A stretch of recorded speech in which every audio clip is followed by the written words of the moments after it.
ಒಂದೇ ಸ್ಥಳ, ಒಂದೇ ಮಳೆ, ಒಂದೇ ಭೂಮಿ. ಆದರೆ ಈ ಎರಡು ಕೊಳಗಳ ನೀರು ಮಾತ್ರ ಒಂದೇ ರೀತಿ ಇಲ್ಲ. ಮೇಲುಕೋಟೆಯ ಈ ಅಕ್ಕ ತಂಗಿ ಕೊಳದ ಹಿಂದಿರುವ ಕತೆ ಇಂದಿಗೂ ಸಾವಿರಾರು ಜನರನ್ನು ಆಶ್ಚರ್ಯಗೊಳಿಸುತ್ತದೆ.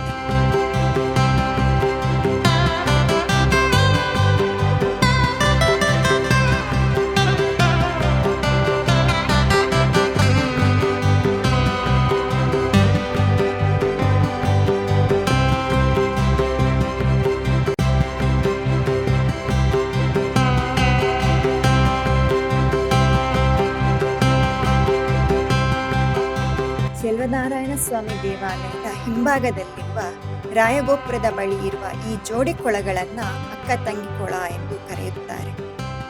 ಇಲ್ಲಿನ ಸ್ಥಳೀಯರ ಪ್ರಕಾರ ಸುಮಾರು 1000 ವರ್ಷಗಳ ಹಿಂದೆ ಈ ಭಾಗವನ್ನು ಆಳುತ್ತಿದ್ದ ಚೋಳ ರಾಜ ಚೆಲುವರಸನಿಗೆ 2 ರಾಣಿಯರಿದ್ದರು. ಇವರಿಬ್ಬರು ಸ್ವಂತ ಅಕ್ಕ ತಂಗಿಯರಾಗಿದ್ದು, ಒಂದು ದಿನ ರಾಜನು ಪ್ರಜೆಗಳು ಮೆಚ್ಚುವಂತಹ ಒಳ್ಳೆಯ ಕೆಲಸ ಮಾಡಲು ಇಬ್ಬರಿಗೂ ಹಣ ನೀಡುತ್ತಾರೆ. ಆಗ ತಂಗಿಯು ತುಂಬಾ ಶ್ರದ್ಧಾ ಭಕ್ತಿಯಿಂದ ಜನರ ಉಪಯೋಗಕ್ಕಾಗಿ ಕೊಳವನ್ನು ನಿರ್ಮಿಸುತ್ತಾಳೆ.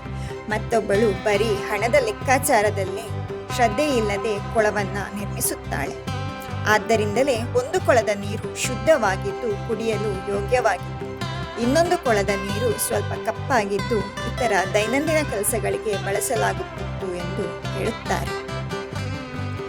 ಈ 2 ಕೊಳಗಳು ಅಕ್ಕಪಕ್ಕದಲ್ಲಿದ್ದರೂ ಅವುಗಳ ನೀರಿನ ಗುಣ ವಿಭಿನ್ನವಾಗಿದೆ ಎಂಬ ನಂಬಿಕೆ ಈ ಸ್ಥಳವನ್ನ ಇನ್ನಷ್ಟು ವಿಶೇಷವಾಗಿಸುತ್ತದೆ.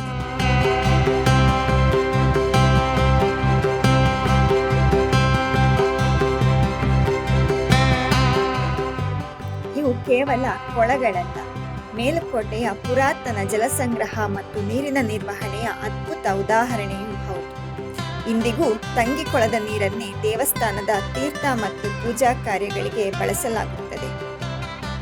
ಮೇಲುಕೋಟೆಗೆ ಬಂದರೆ ದೇವಾಲಯಗಳ ಜೊತೆಗೆ ಈ ಅಕ್ಕ ತಂಗಿ ಕೊಳವನ್ನು ತಪ್ಪದೆ ನೋಡಿ.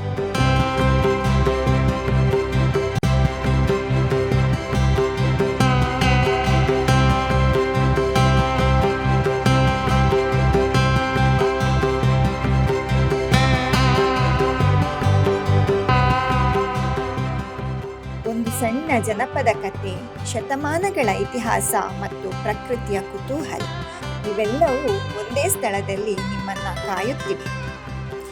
ಈ ಮಾಹಿತಿ ನಿಮಗೆ ಇಷ್ಟವಾಗಿದ್ದಲ್ಲಿ ವಿಡಿಯೋವನ್ನು ಲೈಕ್ ಮಾಡಿ ಮತ್ತು ನಿಮ್ಮ ಸ್ನೇಹಿತರೊಂದಿಗೆ ಶೇರ್ ಮಾಡಿ.